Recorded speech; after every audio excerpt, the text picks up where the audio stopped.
ମୋ କଥା ଟିକେ ଶୁଣନ୍ତୁ। ବନ୍ଧୁ ଯାହା କହିବାର ଅଛି ଶୀଘ୍ର କୁହନ୍ତୁ। ଆଜ୍ଞା ମୁଁ ବୁଝୁଛି ଆଜି ତୁମ ସାନ ଭାଇର ଚଉଠି ଭୋଜି ସନ୍ଧ୍ୟାବେଳକୁ ଅନେକ ଗୁରୁତ୍ୱପୂର୍ଣ୍ଣ ବ୍ୟକ୍ତିମାନେ ଭିଆଇପିମାନେ ଆସିବେ। ସବୁ ତ ବୁଝୁଛନ୍ତି, ତାହେଲେ ଯାହା କହିବାର ଅଛି ଶୀଘ୍ର କହୁନାହାନ୍ତି। ମୁଁ କେଉଁଠାରୁ ଆଗମନ କରିଅଛି ମୋର ସ୍ମରଣ ଅଛି ତ? ଏ ଟେନସନରେ ମୋର କିଛି ବି ମନେ ପଡୁନି।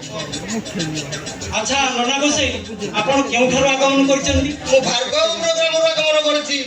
ନାମ ମୋର ଶ୍ରୀଯୁକ୍ତ ମକରଧ୍ୱଜ ମିଶ୍ର। ଆମେମାନେ ଭରଦ୍ୱାଜ ଗୋଷ୍ଠୀ ବଂଶର। ଆମ ବଂଶର ଇତିହାସ କହେ ମହାରାଜା ଯଯାତି କେଶରୀ 1100 ବର୍ଷ ପୂର୍ବରୁ। ଆପଣଙ୍କର ବଂଶାବଳୀ ବଂଶର ଇତିହାସ ଶୁଣିବାକୁ ମୋ ପାଖରେ ସମୟ ନାହିଁ। କେବଳ ବଡ଼ ଭାଇ କହିଲେ ବୋଲି ମୁଁ ଆପଣଙ୍କ ସହିତ ସମୟ ଦେଇ କଥା ହେଉଛି। ତାପରେ ଆପଣ ହେଉଛନ୍ତି ଭାଗବପୁର ଗ୍ରାମର ଲୋକ, ଯୋଉଠି ଆମର ଗୋଟେ ଫାର୍ମ ହାଉସ୍ ଅଛି। ଯାହା କହିବାର ଅଛି ଶୀଘ୍ର କୁହନ୍ତୁ। ତୁମେ ବହୁତ କର୍ମବ୍ୟସ୍ତ ଅଛ। ଏହା ମୁଁ ଆତ୍ମରକ୍ଷା କରିପାରୁଛି, କିନ୍ତୁ ମୋର ଆଲୋଚନା ଅତ୍ୟନ୍ତ ଗୁରୁତ୍ୱପୂର୍ଣ୍ଣ। ଯଦି ଆପଣଙ୍କର ଏତେ ଗୁରୁତ୍ୱପୂର୍ଣ୍ଣ ଆଲୋଚନା ଅଛି, ଆପଣଙ୍କର ପରିବାର କଥା ଆଲୋଚନା ନ କରି ଯାହା କହିବାର ଅଛି ଶୀଘ୍ର କହୁନାହାନ୍ତି। ଆଜ୍ଞା ଘରେ ମୋର ବହୁତ ଜଞ୍ଜାଳ। ଘରେ ମୋର କଳପ୍ରିୟା ପତ୍ନୀ, 5ଟି ସନ୍ତାନ ମଧ୍ୟରୁ କନିଷ୍ଠ ସନ୍ତାନଟିଏ ରୋଗଗ୍ରସ୍ତ ଅଛି। ତେଣୁ ତୁମଠାରୁ ଆମେ ବହୁତ ଜଞ୍ଜାଳ। ତାହେଲେ ଏ ଜଞ୍ଜାଳ କଥା ଆଲୋଚନା ନ କରି ଯାହା କହିବାର ଅଛି ଶୀଘ୍ର କହୁନାହାନ୍ତି। ଆଜ୍ଞା ମୁଁ କହିବା କଥା, ଆପଣଙ୍କ ଫାର୍ମ ହାଉସର ମ୍ୟାନେଜର ଦୁଃଖୀରାମ ଦ୍ୱିବେଦୀ ଆପଣଙ୍କ ଫାର୍ମ ହାଉସ ଫାଙ୍କା କରିସାରିଲେଣି। ଆଉ ମାନେ ଯାହା ପାଉଛି ସବୁ ବିକି ଦଉଛି। ପୋଖରୀରୁ ମାଛ, ବଗିଚାରୁ ଆମ୍ବ, ପଣସ, ନଡ଼ିଆ ସବୁ ବିକି ଦଉଛି। ଆଉ ଗରିବ ଦୁଃଖୀ ଲୋକଟିଏ ଲାଗିଲେ ଟୋଟାଲି ଦଉନି। ଏଡ଼େ ବଡ଼ ହାରାମି ସିଏ। ଭାର୍ଗବପୁର ଫାର୍ମ ହାଉସରେ ଯୋଉ ଫାର୍ମ ହାଉସ ଅଛି, ଆଜ୍ଞା ସେ ଫାର୍ମ ହାଉସକୁ ମୁଁ କେବେ ଯାଏନା। ତ ସେ ଯୋଉ ନଡ଼ିଆ, ଆମ୍ବ, ପଣସ ବିକ୍ରି କରିଦଉଛି, ଭାଇ ଏ କଥା ସବୁ ଶୁଣିବେ। ତେଣୁ ଯାହା କହିବାର ଅଛି ମୁଁ ଭାଇଙ୍କୁ ଜଣେଇଦେବି। ଆପଣଙ୍କ ବଡ଼ ଭାଇ ବୁଝିବେ ନା? ତାଙ୍କର ଧର୍ମପଦ, ସେ ସାକ୍ଷାତ ଧର୍ମର ଅବତାର। ସିଏ ସେ ତରଫକୁ କିଛି କହିବେନି ନା, କିଛି ତାହେଲେ କହିବେ। ଆପଣ ଯାଚି ହେଇ ଆସି କହିବାର କାରଣ? ଦେଖନ୍ତୁ ଆଜ୍ଞା, ଏଥିରେ ମୋର କୌଣସି ସତ୍ୟ ନାହିଁ। ଗାଁ ହିସାବରେ ଏ ଦୁଃଖୀରାମ ଦ୍ୱିବେଦୀ ମୋର ମିଳେଇ ହେବ। ଅଥଚ କୌଣସି ଦିନ ଗୋଟାଏ ଆମ୍ବ କି ପଣସ ସେ ମୋତେ ଦିଏ ନା, କି ମୁଁ ତାକୁ ମାଗେ ନା। ଗୋଟେ ଶିମ୍ବ କଷି ଦେବି ସେ ଦିଏ ନା ମୋତେ। ଏତେ ବଡ଼ ହାରାମି ସିଏ। ତାହେଲେ ଆପଣ ଏତେ ସବୁ କଥା କହିବାର କାରଣ? ଆଜ୍ଞା ମୋ କହିବା କଥା, ମୋର ଧର୍ମପତି ମାନେ ମୋର ଭାରିଜା ଗୋଟେ ମାନସିକ କରିଥିଲା। ସେଇଥିପାଇଁ ମୁଁ ତାକୁ ମାଗିଲି ଗୋଟେ ଶ୍ରୀଫଳ ଦିଅ, ଗୋଟେ ନଡ଼ିଆଟେ ଦିଅ। ରୋକକ ମନା କରିଦେଲା ସେ ହାରାମି। ମୋ ଆଗରେ ବସ୍ତା ବସ୍ତା ନଡ଼ିଆ ସିଏ ବିକି ଦେଲା ବେପାରୀକୁ। ପଠେଇ ଦେଲାଣି। ମୁଁ କହିଲି ନା, ଏ ଅନ୍ୟାୟ ସହି ହେବ ନାହିଁ। ବାବୁଙ୍କ ଆଗରେ କଥାଟା ନିଶ୍ଚୟ ପକେଇବାକୁ ପଡ଼ିବ। ତେଣୁ ଆପଣଙ୍କୁ କହିଦେଲି, ଏହାର ବିହିତ ପଦକ୍ଷେପ ନିଅନ୍ତୁ। ଆଚ୍ଛା ନନା ଗୋସେଇ, ନଡ଼ିଆର ଦାମ କେତେ ହବ? ଏଇ 10 କି 15 ଟଙ୍କା। ଆପଣ ଗୋଟେ ନଡ଼ିଆ ପାଇଁ 10-15 ଟଙ୍କା ପାଇଁ ଆପଣ ଥାନାରେ ଏତେ ଅଭିଯୋଗ କରିପାରୁଛନ୍ତି? ଆଜ୍ଞା ମୋର ଏକାଠି 50 ଥର 10-15 ଟଙ୍କା ଖର୍ଚ୍ଚ କରିବି ପଛେ ଆପଣ ଚାଲନ୍ତୁ। ସର୍ଜମିନ ଉପରେ ରୀତିମତ ତଦନ୍ତ ହବ, ସିଏ ଧରା ପଡ଼ିବ। ଆପଣଙ୍କ ଫାର୍ମ ହାଉସରୁ ତା ଚାକିରି ଯିବ। ତାପରେ ଯାଇ ଏ ମକରଧ୍ୱଜ ମିଶ୍ର ଶାନ୍ତି ପାଇବ। ତମର ଅଭିଯୋଗ ମୁଁ ସବୁ ଶୁଣିଲି। ଏ କଥା ବଡ଼ ଭାଇଙ୍କୁ ଜଣେଇଦେବି, ସିଏ ସବୁ ବୁଝିଦେବେ। ଠିକ ଅଛି ତମେ ଏବେ ଆସିପାର। ଯିବି ଆଜ୍ଞା। କହିବେ ତ ବଡ଼ ଭାଇଙ୍କୁ କହିବେ। ଆପଣ ଦେଖିବେ ସେ ମତେ ଗୋଟେ ନଡ଼ିଆ ଦେଇନି, ମୁଁ ତାର କଣ ଅବସ୍ଥା କରୁଛି। ଦୁଃଖୀରାମ ଦ୍ୱିବେଦୀ ଅଥର୍ବ ବେଦୀ ବ୍ରାହ୍ମଣ, ମୁଁ ମକରଧ୍ୱଜ ମିଶ୍ର, ଭରଦ୍ୱାଜ ଗୋତ୍ରୀ ବ୍ରାହ୍ମଣ। ମୁଁ ଚାକିରି ଖାଇବି, ଛାଡ଼ିଯିବି ଗଲେ। ଆରେ ଭାବିଛି କି ସିଏ ମତେ?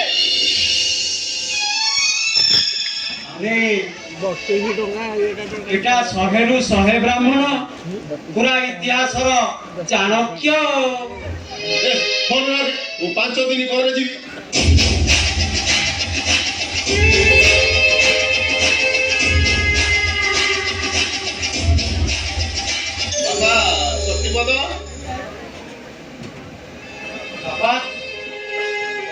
ଛୋଟିଆ ଟାଉନଟା ବୋଲି ଦେଖିଲି ଏକଦମ ପ୍ରଦୂଷଣ ମୁକ୍ତ ବେଶୀ ଗହଳି ଚଳି ନାହିଁ ବାଃ କି ଚମତ୍କାର এটা গাঁ নୁହେଁ କି ସହର ନୁହେଁ ଗାଁର ପରିବେଶ କିନ୍ତୁ ସହରର ସବୁ ସୁବିଧା ଏଠାରେ ମିଳେ ଗୋଟେ ଚମତ୍କାର ଜଳବାୟୁ ତମେ ମୋ ଝିଅକୁ ଭଲ ପାଇ ବାହାର ସେଇ ଅଭିମାନରେ ମୁଁ ଆସୁନଥିଲି ହେଲେ ତମ ସାନ ଭାଇ ବାହାଘରକୁ ଆସି ଦେଖିଲି ମୋ ଝିଅ ବନଗାର ବର ସିଲେକ୍ସନଟା କେବଳ ଠିକ୍ ତା ଶାଶୁଘର ଗାଁ ସିଲେକ୍ସନ ମଧ୍ୟ ଚମତ୍କାର ଆପଣ ଆମ ଗାଁକୁ ଦେଖି ଖୁସି ହଉଛନ୍ତି ଏକଥା ଶୁଣି ମୋତେ ବହୁତ ଖୁସି ଲାଗିଲା ଚମତ୍କାର ଜଳବାୟୁ କାଲି ରାତିରେ ତମ ଘରେ ମୋ ସମୁଦୁଣୀ ମାନେ ତମ ବୋହୂ ବହୁତ ବାଧ୍ୟ କରି ମୋତେ ଖାଇବାକୁ ଦେଲେ ଅଳ୍ପମୋଟ 13 ପଟ ରୁଟି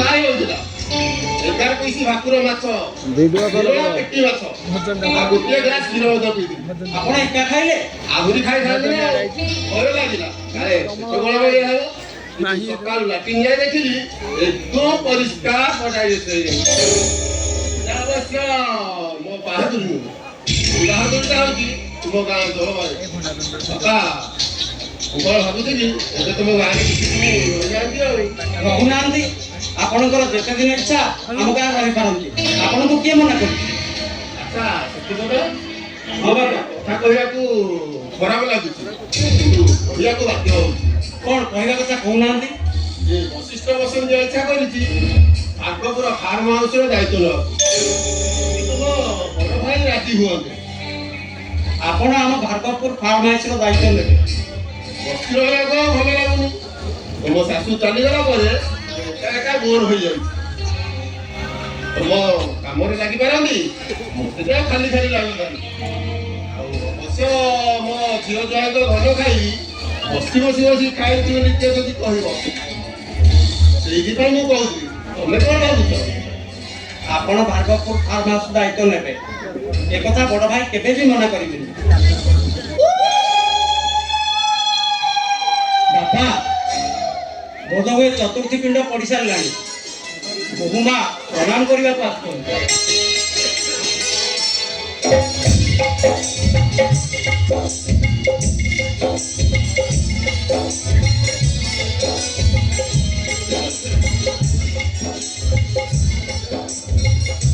हेलो ये होचंदी तो चार बापा मैंने बापा बदल में जाता जा बापा को प्रणाम कर ହେଲା ମା ହେଲା ମୁଁ ତତେ କଲ୍ୟାଣ କରୁଛି ହେଲା ମା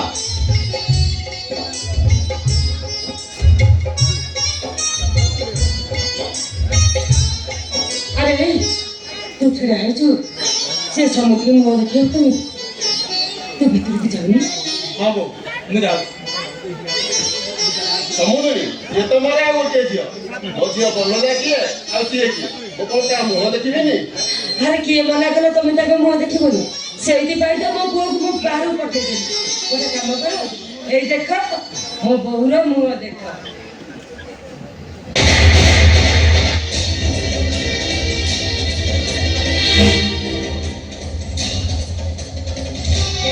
कौन है चमू मो बहू सहित पदे कथा है ना मो बहू को देखे एमि जमी पड़ल कौन है कि ନାଇଁ ଚମୁଛି ତ ମୁଁ ଖାଲି କହିଲି ଭଲ ଭଲ हाँ हाँ तमे ठीक कह एमे ସତ କଥାଟା ମୁଁ କହୁଛି କହି तू पुणी कौन करी ବହୁତ ସେ ମତେ ଦେଖି ଚମକ କଲେ ମତେ ଯେମିତି ଲାଗୁଛି ସେ ମୋ ଆଖି ଦିଟାକୁ ଦେଖି ଚମକି ପଡ଼ିଲେ ହଁ ଚମୁଦୁଣୀ ମୋ ବୋହୂର ଆଖି ଦିଟା ଭାରି ପାୱାରଫୁଲ हाँ तमे ठीक कह सबुदी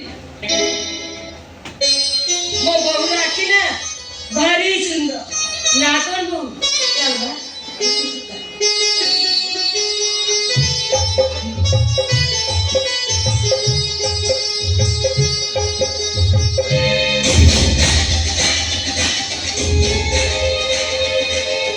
ଯେଉଁଠି ବାଘର ଭୟ ସେଇଠି ପୁଣି ସନ୍ଦ ଦେଶ ଯିବା ସେଠି ସେଟ୍ ହେଲା କି କିଛି ଭାବି ହଉନି ଆଜ୍ଞା ନମସ୍କାର କିଏ ବେ ଅତିଥି ଆପଣ ଯଦି ଅତିଥି ସନ୍ଦ ପରେ ଆସନ୍ତୁ ଏବେ ଖାଇବା ପିଇବା ଆରମ୍ଭ ହୋଇନି ନା ଆଜ୍ଞା ମୁଁ ଆପଣଙ୍କୁ ସେ ଭାବନାର ଅତିଥି ନୁହେଁ ମୁଁ ଅତିଥିଟାକୁ ଆଜ୍ଞା ଆପଣଙ୍କ ଝିଅ ହୋଇ ପରିଜା ଘରର ବୋହୂ ଆପଣଙ୍କ ଜ୍ୱାଇଁର ସାନ ଭଉଣୀର ବାହାଘର ମୁଁ ଡିଟେଲ ସଂଗ୍ରହ କରିଦେଇ ସବୁ ଖବର ଆରେ ଡିଟେଲ ସଂଗ୍ରହ କର ଏଠି ଅଛି ତମେ କେମିତି ଜାଣିଲ ଆଜ୍ଞା କି କଥା କାହା କହୁଛନ୍ତି ଆଜ୍ଞା ଆମ ଗାଁ କଡ଼ରେ ଗୋଟିଏ ଛୋଟିଆ ନଈ ଗୋବରୀ ନଈ ଶୀତ ଦିନେ ସେପଟ ନଈ ପଠାର ଗାଁ ଲୋକମାନେ ଧନିଆ ଚାଷ କରନ୍ତି ଆଜ୍ଞା ଆମ ପିଲାମାନଙ୍କର କାମ ହେଲା ସେଠୁ ଧନିଆ ପତ୍ର ଚୋରି କରି ଆଣିବା ହେଲେ ଆମ୍ବୁଲ ପକେଇ ଧନିଆ ପତ୍ର ଚଟଣି ପଖାଳ ଭାତକୁ ଅତି ଚମତ୍କା ଆଜ୍ଞା ଆମ ପିଲାମାନେ ସବୁଥର ଧନିଆ ପତ୍ର ଚୋରି କରି ଆଣିଲା ବେଳେ ପ୍ରାୟ ରାତି ହାତରେ ଧରା ପଡ଼ିଯାନ୍ତି କାରଣ କଣ ଜାଣନ୍ତି କଣ ଆଜ୍ଞା ସେ ଧନିଆ ପତ୍ର ଏମିତି ଏକ ଖତର ଜିନିଷ ତାକୁ ଗାମୁଛାରେ ଛାତ ପରତ କରି ରଖିଲେ ବି ଏ ବାଛି ପଠେଇବ ଧନିଆ ପତ୍ର କଥା ମତେ କାହିଁ ଶୁଣଉଛ ଆଜ୍ଞା ଠିକ ଆପଣ ବାଛେ ଧନିଆ ପତ୍ର ଏ ବାଛି ପଠେଇଲା ବେଳେ ଆପଣ ଯୋଉ ଏରିଆ ରହିଲେ ବି ବଶିଷ୍ଠ ବସନ୍ତି ଆସନ୍ତି ବୋଲି ଜଣା ପଡ଼ିଯିବ ଆଜ୍ଞା ହେଲେ ବହୁତ ଦିନ ହେଲା ଦେଖା ହେଇନଥିଲା ଦେଖା ପାଇଲି ଯେତେବେଳେ ପଳେଇ ଆସିଲି ଆଉ ଆଜ୍ଞା ଆପଣ ଖବର କଣ ଖବର କଣ ମୁଁ ଭାବିଥିଲି ମୋ ଝିଅ ଘରେ ଆଜ୍ଞା ଛୁଞ୍ଚି ହେଇ ପଶି ଆଜ୍ଞା ଆଉ ସାପଳ ହୋଇ ବାହାରି ଆଜି ଦେଖୁଛି ସେ ଛୁଞ୍ଚିଟା ସାପଳ ହୋଇ ମୋ ପଛ ଘରେ ବସିବାକୁ ଆରମ୍ଭ କଲା। ଆଜ୍ଞା ବୁଝିପାରିଲି କଣ ଆରେ ବୁଝିପାରୁନ କଣ ଆରେ ଏବେ ନମିତା କେଉଁଠି ଆଜ୍ଞା ମୁଁ ତ ତାକୁ ଖୋଜୁଛି ଯଦି ତାକୁ ପାଇଦେବି ତାଙ୍କର ବ୍ରଏଲର କୁକୁଡ଼ା ଭଳି ମଉଡ଼ି ଦେବି ଆଜ୍ଞା ନମିତା ଖବର ମୁଁ ପାଇଛି କୁହନ୍ତୁ କୁହନ୍ତୁ କୋଉଠି ଆଜ୍ଞା କୁହନ୍ତୁ ସେ କହୁଛନ୍ତି ମୁଁ ତାକୁ ପୁରା ମରଣ କରିଦେବି ଆରେ ଧୀରେ କଥା କହ ଧରା ପଡ଼ିଗଲେ ଗୋପାଳି ଖାଇବ